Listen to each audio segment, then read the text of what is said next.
থাইল্যান্ডের জিডিপি প্রায় $550 billion. Cambodia, তাদের জিডিপি মাত্র 30 বিলিয়ন।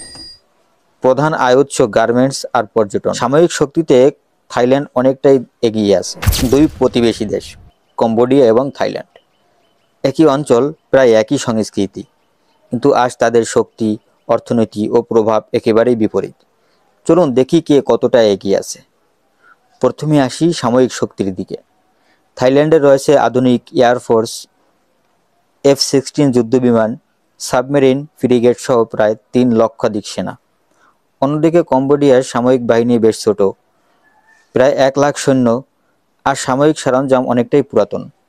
তাদের কাছে কোনো আধুনিক যুদ্ধবিমানও নেই। ফলাফল, সামরিক শক্তিতে থাইল্যান্ড অনেকটাই এগিয়ে আছে। অর্থনীতি, থাইল্যান্ডের জিডিপি প্রায় $550 বিলিয়ন। বিশ্বের অন্যতম জনপ্রিয় পর্যটন দেশ। বছরে আসে 4 কোটির বেশি ট্যুরিস্ট। গাড়ি, ইলেকট্রনিক্স, কৃষিপণ্য সব দিকেই সমৃদ্ধ। আর কম্বোডিয়া, তাদের জিডিপি মাত্র 30 বিলিয়ন।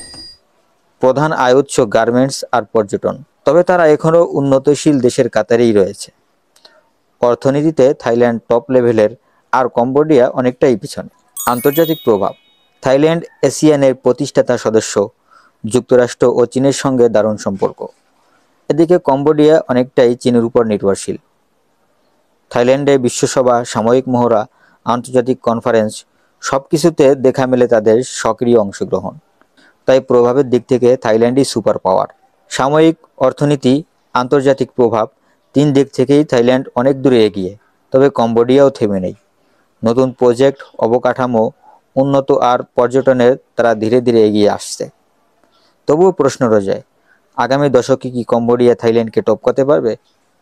আপনার মতে কে এগিয়ে, কমেন্টে জানাবেন।